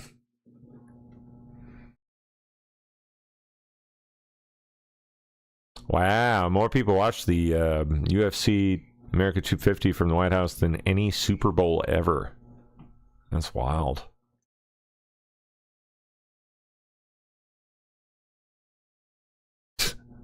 You've got to be shitting me. New HBO documentary says, well, by golly, we need open borders because, why you ask? Because 1 out of every 3 people will lose their home due to climate change. Yeah, they're still doing that. They're still saying that. Well, I want to see this beautiful city. Black people stuff. We're about to take part in the greatest mass migration in human history. People from every continent have been displaced by climate change. None of this will happen. So this was actually the main part of the house. Most of it was Irma, and then Maria took the rest. Yeah, that would be you building a house in a spot only a retard would pick. The climate is changing beyond anything manageable. The people at this table, people from all over the world, crossed many rivers to get here. During the fire, when we got gridlocked, we were all Guess what they can do? They can cross that river to go right the fuck back home. I could hear the propane tank starting to blow up. just thinking, this is not how I go. Just brought a baby into this world. Governments know this is coming, but they aren't building aid stations and immigration centers. They're building walls and detention centers. Oh no. These people's stories need to be told. All of a sudden, the boat capsized, and most of them could not make it. So, oh, sí, señor. I saved this Ay, caramba. boy, and this boy in return saved me. Where is home now? What will it be like when we get there? Where will we be safe? Would we be welcome? I'm so proud to sit here and listen to your story. That's what unity is about. We have to heal the planet. We have to be the medicine. We invite you to our table. Sit with us and hear our stories. Sit at the welcome table. See that beautiful city one of these days. Black people stuff. Black people things. I want to see this. Yep.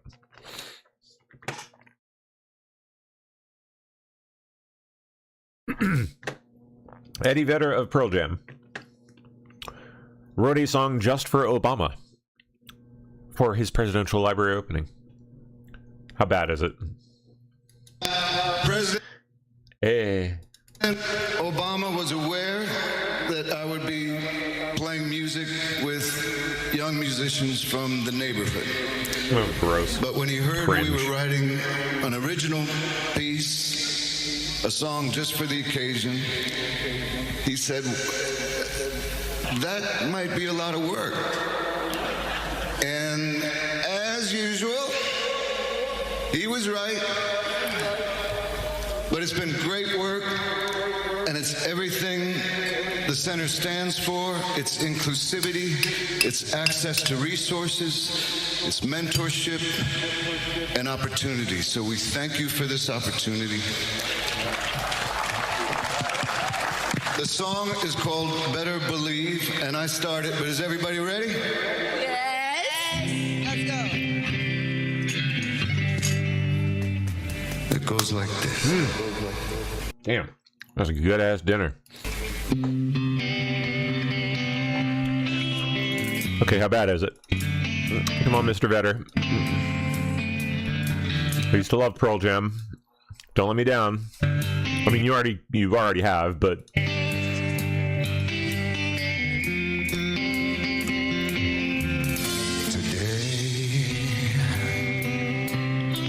It's not just another day. We've been called, and I can hear it clear finally.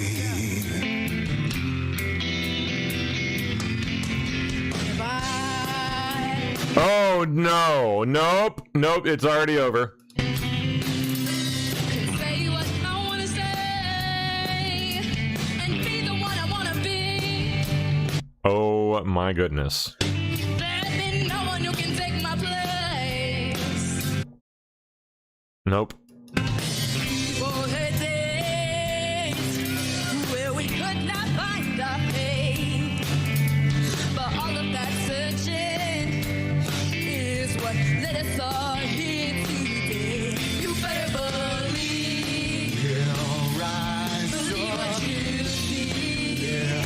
After it's all said and done, Take control. we all can agree.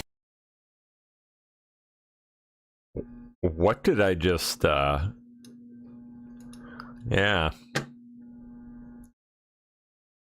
How the mighty have fallen.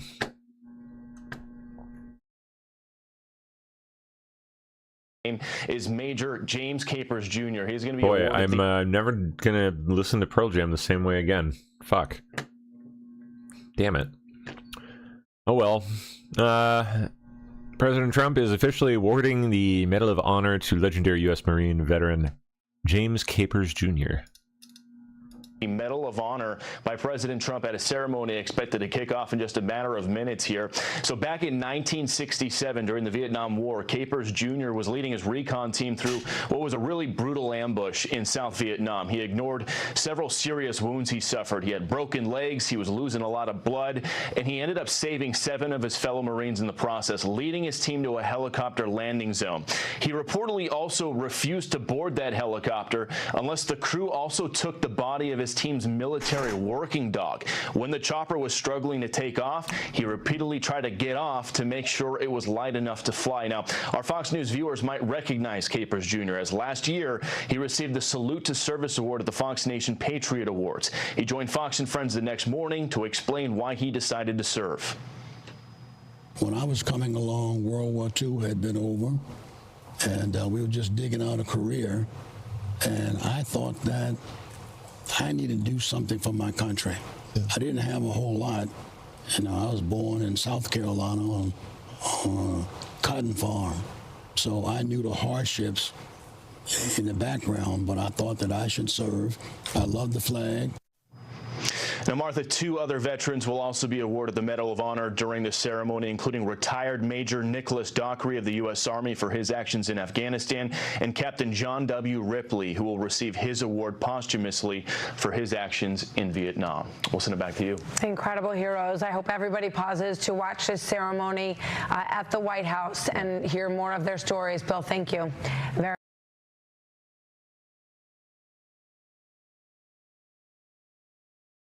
All right.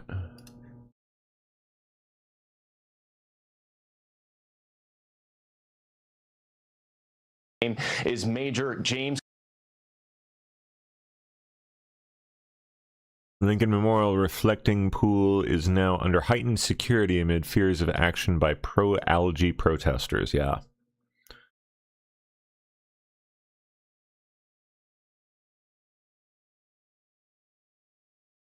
Let's go. Oh, it's that one. It's the I don't even know what you would call it, but like a performance artist, modern clown. I'm Christina Owayo in Dallas, and here are your top stories. Let's go, algae. Let's go, algae. Let's That's go, her, right? Algae. A group of The one that like always does dumb shit at like any major protest event. You know, she dresses up in like a G-string and goes out there and starts twerking and like saying off the wall shit. LG agitators took to the streets in What's Matter. Take a listen. Oh no, that's a different one. That's definitely a different one. Algae, let's go. Algae, let's go. Algae, let's go. Algae, let's go. Algae. God sent the algae. Don't play God. Don't play God. God sent the algae. God. What, are they saying don't play God? God sent the algae. Don't play God. Don't play God. God sent the algae. God sent the algae. There are rumored reports that 2 Antifa members showed up in the overnight hours to dump the algae into the reflecting pool. However, those claims have not been confirmed. Members showed up. God sent the algae. There are rumored reports that 2 Antifa members showed up in the overnight Seriously? hours to dump the algae into the reflecting pool. I mean, I wouldn't be shocked to find out that that was true, but I don't think you really need that to get algae in that friggin' thing. It's the nature of pools, especially old ones. And flag blue coating shining brightly on the bottom of the pool. As our National Park Service team noted, the reflecting pool is now so blue that the fake news media, which has been staked out at the reflecting pool for weeks, has fled. Previous administration... What can I do for the 800 people? Jacob. Oh god, Tom Hanks is there. See you. What can I do for the 800 people? Jacob Soboroff. Oh, MS Now. We're live on MS All Now. right, add a zero to it if you need to. I would say millions now that you're on our air. All right. How'd you feel to be here today? Look, I feel like I've been to the best church on the planet Earth. More with the churchy language. Creepy. See you. What can I do for the 800? I feel like I've been to the best church on the planet Earth.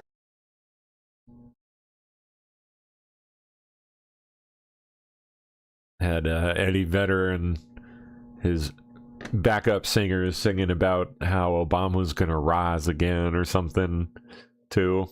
It's getting a little weird.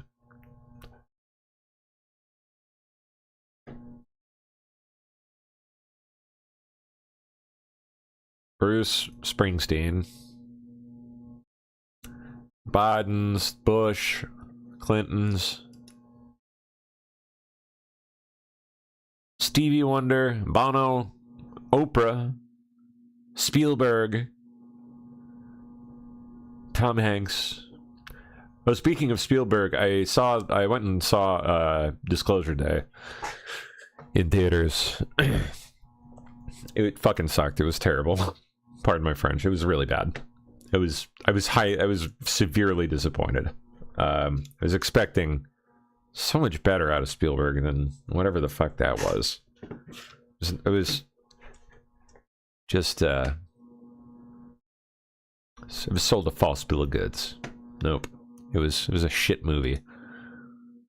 Fucking, it was a total fucking snore fest. Acting was like dead and shitty and fucking bland, terrible.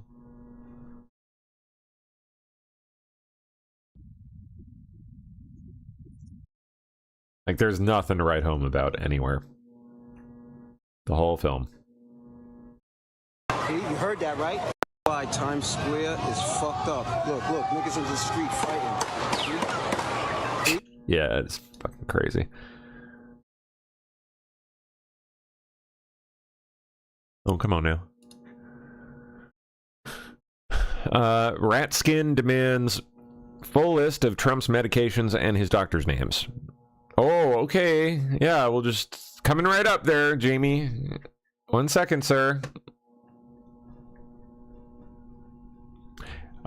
I will say regarding Disclosure Day, I don't know. Well, it was so bad that I fell asleep. So maybe if I'd seen the end, I would have a different opinion. But I didn't see it because I slept through it. Like, literally. I went to the theater at like 11 at night. Just because I'm weird and I don't know, I do weird stuff. I do. But like, I suffered through most of it. It was like maybe like the last 20 minutes I slept through. It was just put me out, man. It was so fucking boring.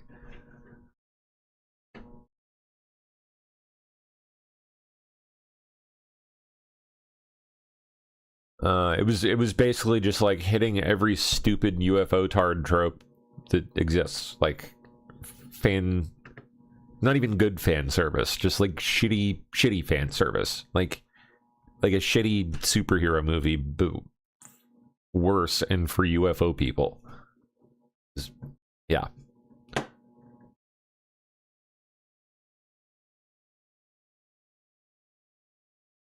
Okay.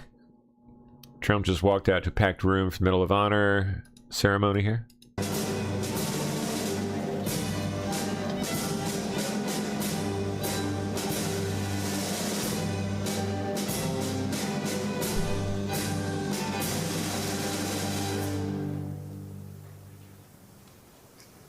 Ladies and gentlemen, I invite you to pray with me. Almighty God, you are our rock, our fortress, and the sustainer of this nation. Trump now here talking about oil dropping like a rock. Like a rock. Some very important businesses to take care of. I just do want to say, though, the stock market just hit a new all-time high. The 401ks just hit a new all-time high. And oil is dropping like a rock. Other than that, it's another day in paradise. Well, his heroes. Oh, shoot. Come back here.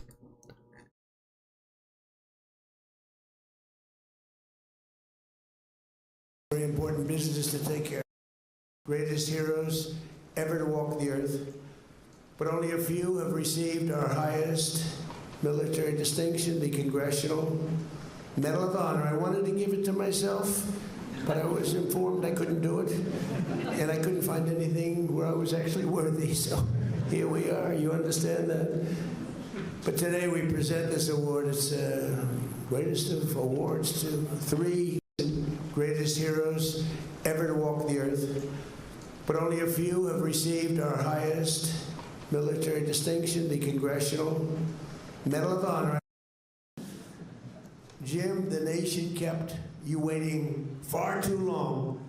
So I say to you, congratulations. You made it. Thank you.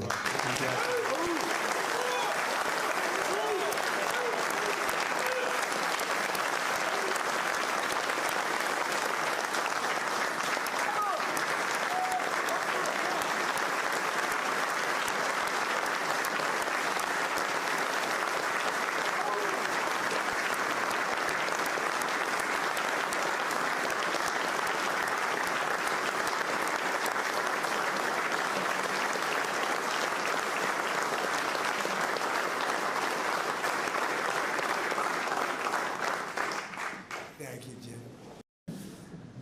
Jim, the nation kept you waiting far too long.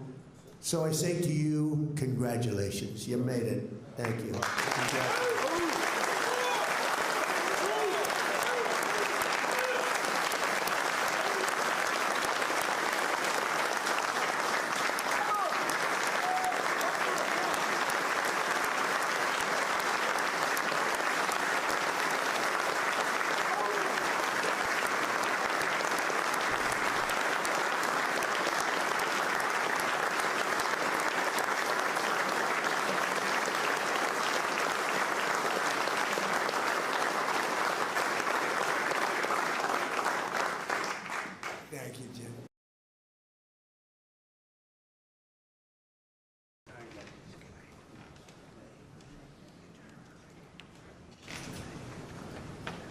The President of the United States, in the name of the Congress, takes pleasure in presenting the Medal of Honor to Second Lieutenant James Capers, Jr., United States Marine Corps.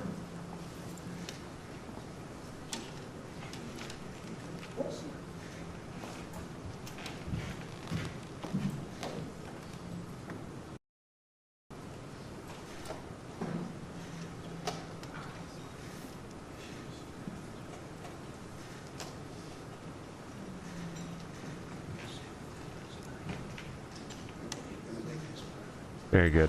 Very good. Get it just right.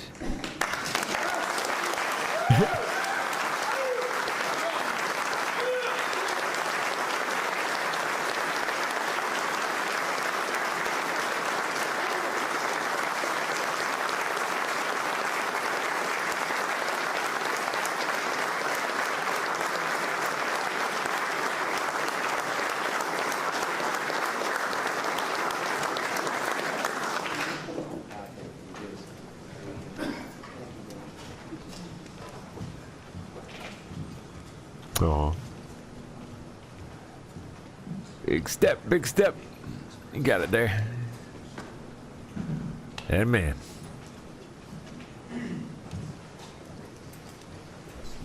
Tom Ripley, accepting on behalf of his father, Colonel John Ripley. And another one.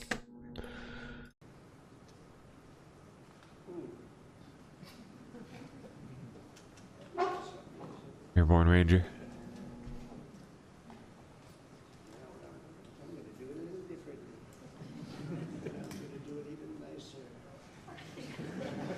Ooh, that thing's freaking tight on there. I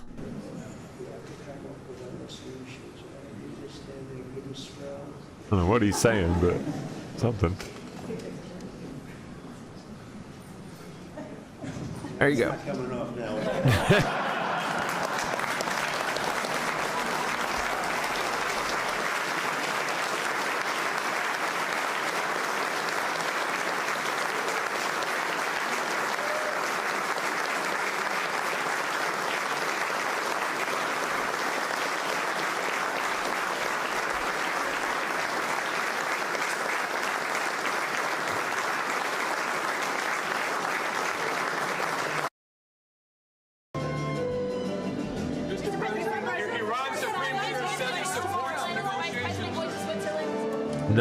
Nothing for him.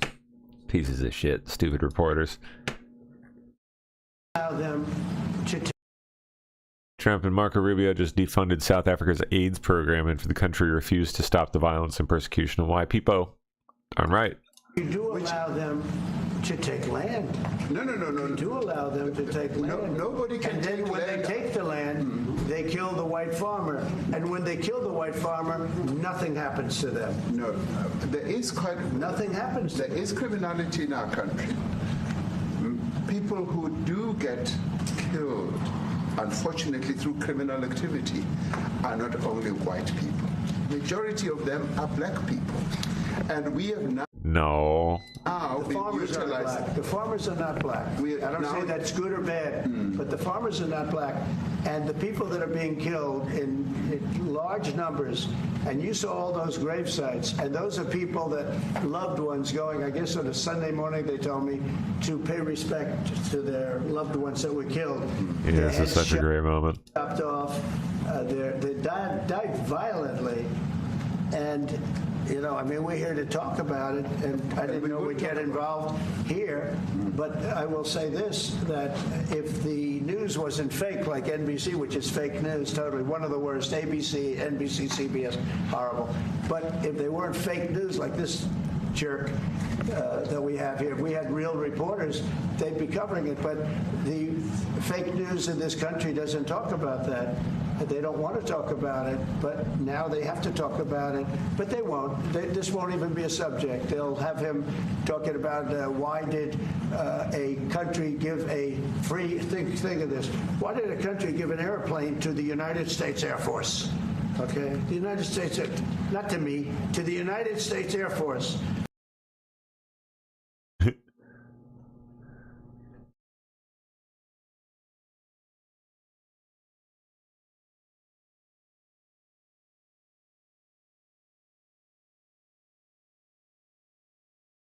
All right, let me see. We can find any fresh business here in the last 5.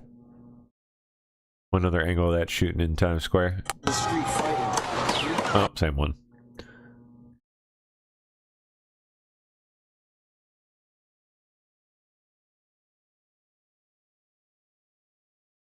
Ooh, a threat actor who breached Novo Nordisk Pharmaceuticals, the company behind Ozempic, has leaked 264 gigabytes of data. They've stolen apparently around a terabyte or so.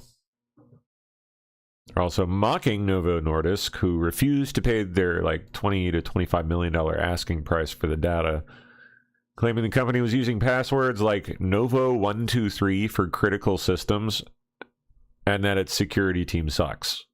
Yeah, it sure sounds like it. Jeez. Novo123? I mean, really, guys? Really?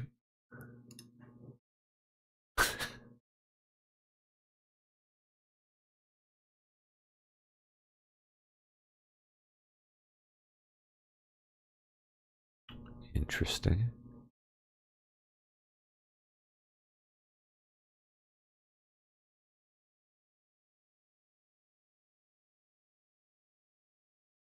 I think we live in pretty unprecedented times in terms of infrastructure build-out, which is, I think, nicely reflected in NVIDIA. I'm gonna watch that later. Okay.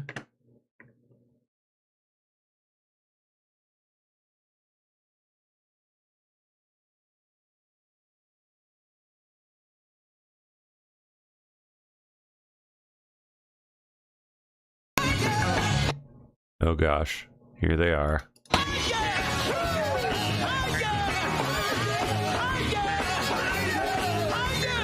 Oh yeah!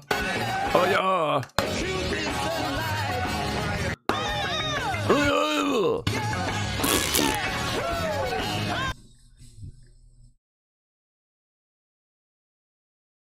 yeah. And passed out at the Knicks parade. Oh yeah, how's that whole business going? It's gonna get nasty tonight.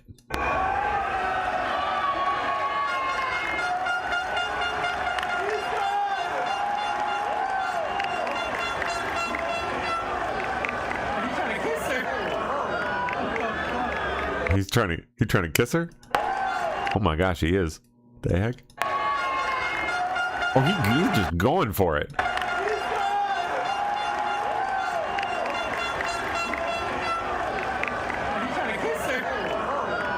And he's gone, and he's out.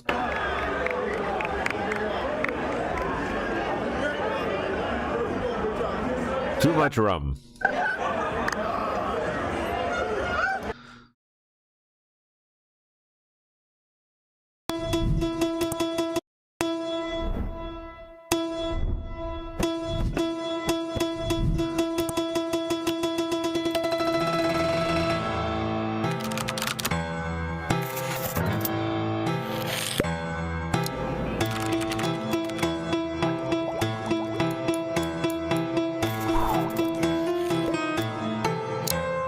Not bad.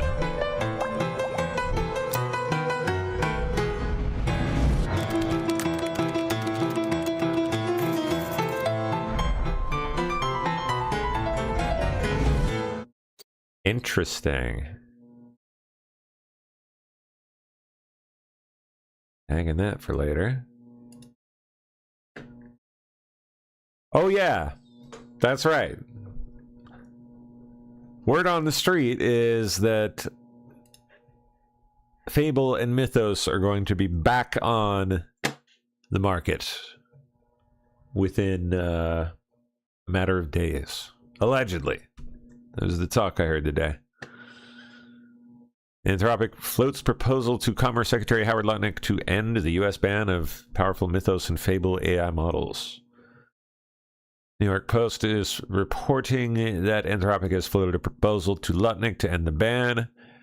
The proposal includes working more closely with the White House, improving communication with the administration, and moving faster to resolve security concerns around the models. Report says Tom Brown and Sarah Heck are taking leading roles in the talk, with officials still concerned that Anthropic treated the safety issue as too narrow. So we'll see. I've heard by Monday is to talk. Sure hope so, because I want my hands back on that thing again. I want to play with it.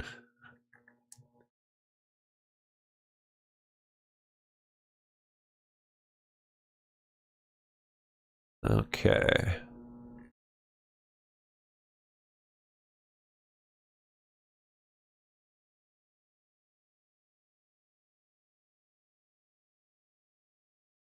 We'd also. No, we saw that. All right.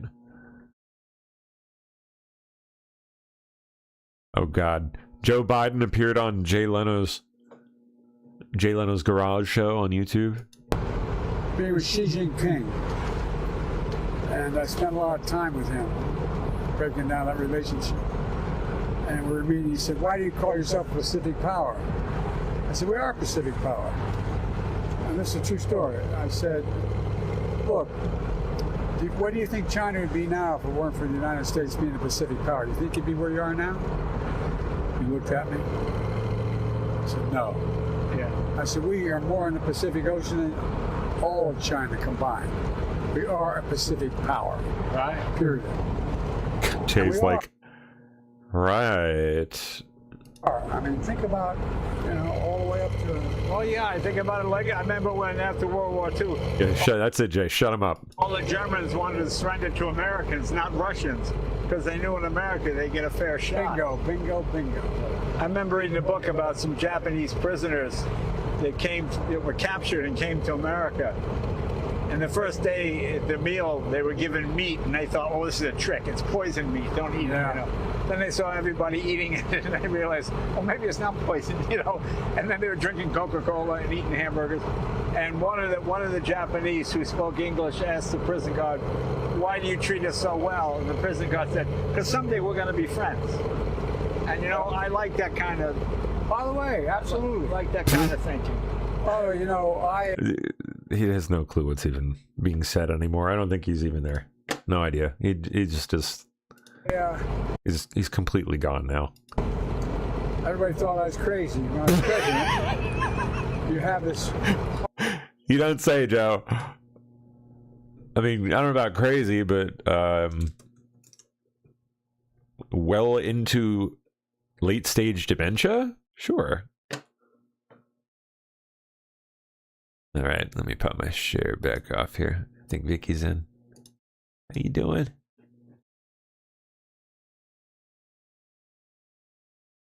Hello. There we go. I'm good. I'm good. Hello. Thank you, sir. Oh yeah. Well, it was a fun show. Hope you're ready. You ready to go? Yeah, I'm ready to go. Cool. All right. Well, I'll let you get to it. Thanks for covering for LC. I appreciate that. Oh, no worries. No worries at all. You know that. Have a good night, everybody. Okay. Bye. All right. Good night, Pam. Thank you much. Yeah.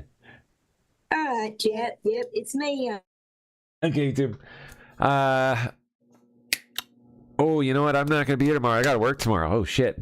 I gotta get coverage for that. Son of a bitch. Yep. Sadly, I will not see you tomorrow.